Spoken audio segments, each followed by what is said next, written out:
Alright, this is Fakafon Artist Genius, and today I'm gonna talk about Quest 64.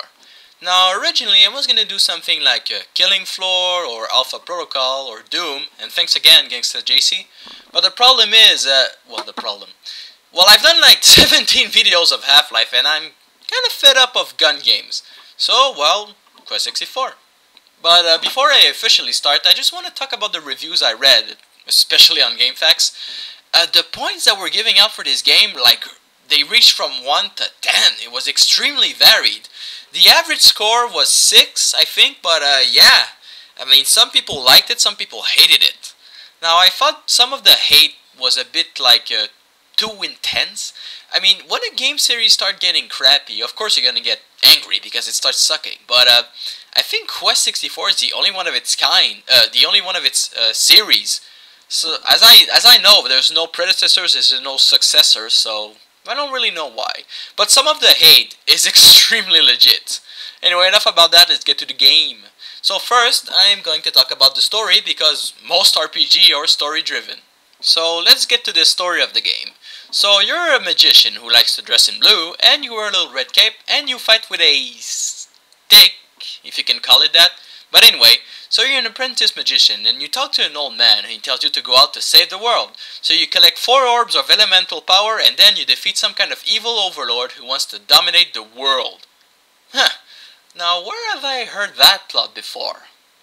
Yes, exactly. Dragon Ball had the exact same plot, except it didn't.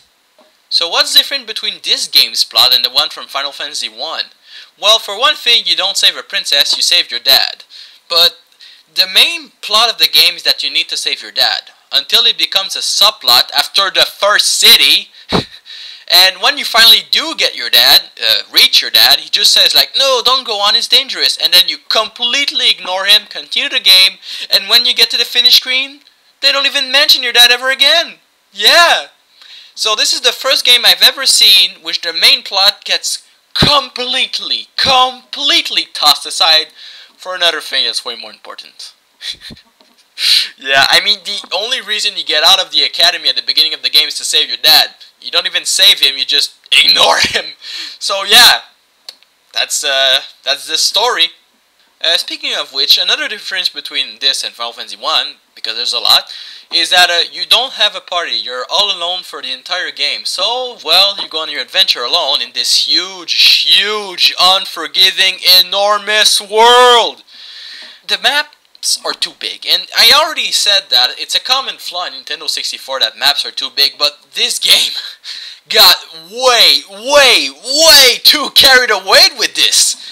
The main map is huge, and there's no reason for that. It's just way too big. In World of Warcraft, there's some exploring to do, there's some enemies and all that. In Quest 64, there's nothing. There's bubbles, which I'll explain a little later, but that's it. Of course, you're gonna find some house, but there's no need for the map to be this huge. It's not like you have a horse or you can fly or anything. No, you have your stubby little legs. You have to run all the way. Okay, you run fast, but man, the maps are way too huge. And when you get to the dungeons, you think, okay, it's gonna be either smaller or more puzzle-oriented. No! It's running-oriented. You just run all the way. It's so huge. At some points, you get in some kind of like ice cavern or water cavern. It's so big, and you don't want to die because the checkpoints are the inns, and the inns are in the city, which are nowhere close to the bosses in the dungeon. So it wouldn't be so bad, you know, a big map, okay. But the problem is, every time you die, you have to do it all again. And some bosses are hard to kill. I mean, at some point I got into a castle that's protected by like some red and white knights, and I need to kill some kind of disgusting red Sephiroth hair-like hybrid.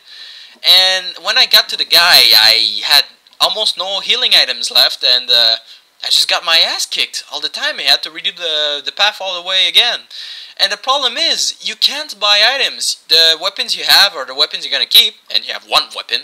And the items you get are the items you're gonna have. That's it. The items you find in chests are the only items you're ever gonna find. Okay, you can get items by defeating an enemy, but it's so rare, don't count on it. And that's one of the big problems of the game, is not being able to buy. You can gain some items if you go like to a baker, for example, but the problem with that is the baker can give you bread for free, which is good. But the problem is, if you already have bread in your inventory, they're not going to give you any. So let's say you have 6 bread, you have 6 bread, that's it. And when you run out, you can get a bread from the bakery, but that's it.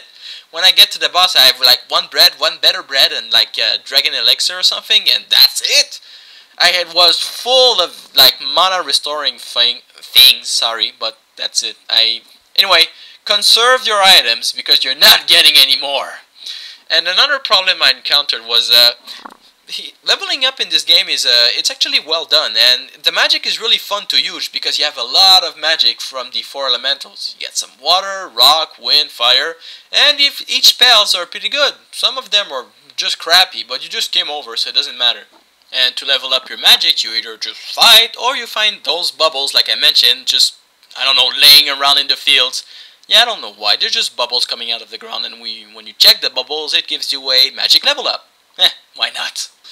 The problem is, I wanted to be versatile. I said, I'm gonna be good with every magic, so I can, like, face any situation. That was a terrible idea! I just sucked a lot!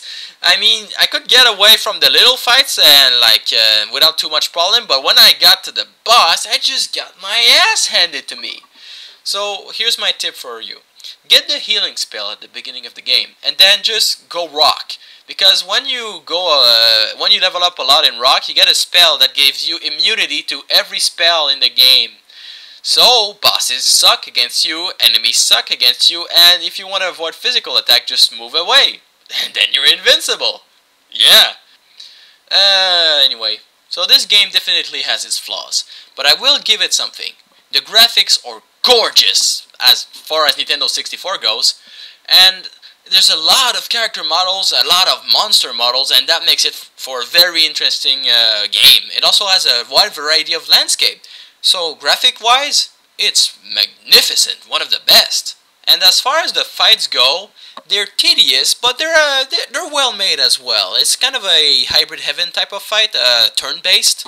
So in that regard, it's also okay. It's not the best, but it passes.